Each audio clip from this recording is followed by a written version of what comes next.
Fall Anime 2022 in 7 minutes. Bleach is finally back after a whole decade. Aren't you excited to advertise your newly acquired property, Disney? No? Well, I haven't watched Bleach, so I know absolutely nothing about this, but for those of you who have been waiting, stay strong. At least they gave you a simulcast, right? Alright, next up we have the 3rd season of Hame for... What? This isn't the same show? The fuck? But it's got a Villainess in it. Okay, whatever. Yeah, this is Aaron. If you like the whole Villainous thing, then I guess you can probably give this a try. Okay, now for a different Isekai. It's not an Isekai? You gotta be kidding me, right? But it's a video game world. He has stats.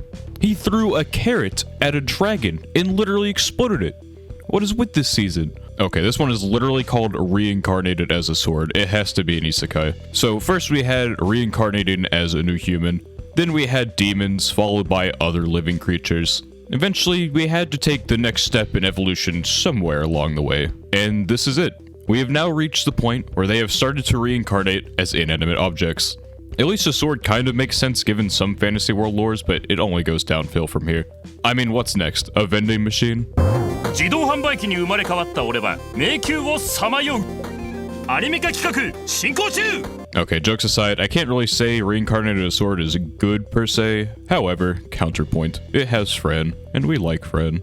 Wrapping up the Isekai Palooza before I drive myself literally insane, we have Eminence and Shadow. Basically, if you are 14, you will find this anime to be very deep. I guarantee it.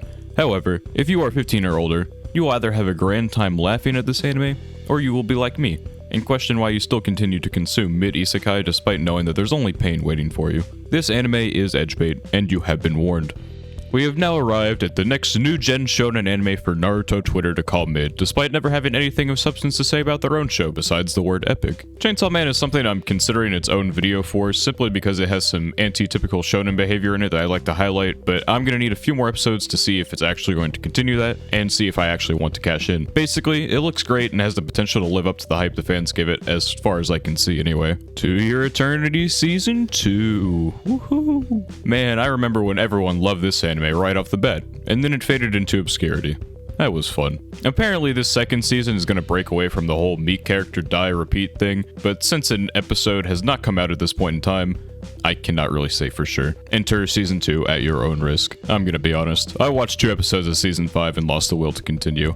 I've read the manga, so I can comfortably watch season 6 and have no problems, but it really has a lot of ground to make up for what apparently happened with 5. At this point, you're either still along for the ride, or you're not. No point in trying to say anything about this anime, because by now, you either love it or you hate it. Aoashi taught everyone the meaning of teamwork in soccer. Or football, whatever the fuck you call it, doesn't matter. Basically, Blue Lock said forget all of that, it's offense only, baby. Do you like Squid Game? Well, guess what? That show is just this, but combined with the sport where people kick a ball around. Personally, I can't see myself getting into it, but if you like over-the-top shonen action stuff and the sport of soccer, this one is probably for you. The 3rd and final season of Mob is here, and I'm sad to see it go. Season 2 was a genuinely great experience that broke the typical shonen mold, and I'm excited to see where Season 3 takes us. I don't have much to say, but if you haven't seen this anime at the very least, give it a shot. You won't regret it. Probably. Speaking of highly anticipated sequels, there's the next part to the Spy Family series. It's pretty much like it never stopped airing, so expect more of the same goofy fun that everyone loves so much in the first part, and if you want to hear a more in-depth response to this, you can go watch my video on it. And here we have Bocchi. No, not that Bocchi, this Bocchi. They both have social anxiety, however, this one plays guitar. She's basically just us for real, but the difference is she has talent, and because it's an anime, she will have friends over time. But if you like music, or even just cute girls doing cute things, I'd highly suggest this one. I'm having a blast just a couple of episodes in, and I'm sure it's only going to get better as we go on. Do you know how to make a fully functioning fridge out of nothing but 3 rocks, a paperclip, and a bag of ice? Well, I don't either, and I don't think that's physically possible.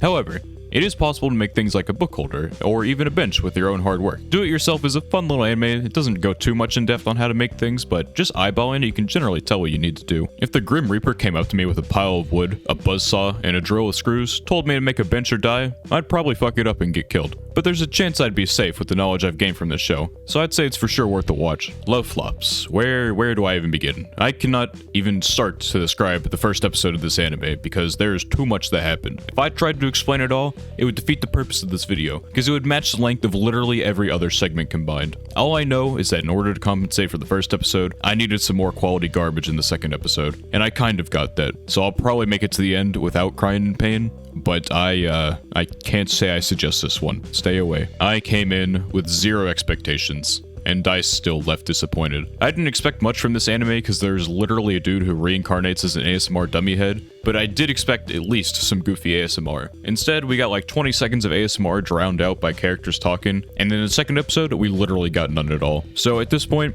I don't know how the rest of this is going to go, but I cannot see it going well. Cute girls doing cute things is always on the menu for every season, and this show is literally just that. Cute girls doing cute things, but with alchemy this time. The show just kind of makes up its own rules as it goes on, and it's not really that important because we're just kind of here for the ride. Classic rom-com trash has arrived. Pick your side. We got the first girl that you meet and the childhood friend who's obviously going to lose by the end of the series. In this show, the school is allowed to have teen boys and girls live with each other while monitoring their every single move. They totally swear it's a marriage course and nothing else. Anyway, I wouldn't expect too much outside of the norm when it comes to rom-coms, but it's at least a unique concept in a way, so it might be worth your shot. The Little Lies We All Tell is certainly one of the anime ever. That is for sure.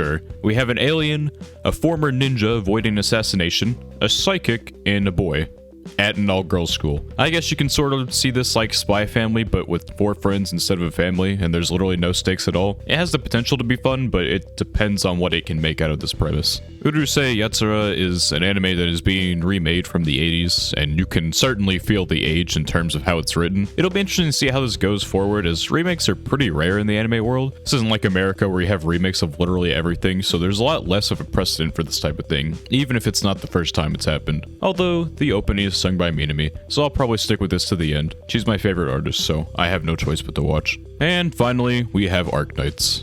There is an Arknights anime. That is all I know.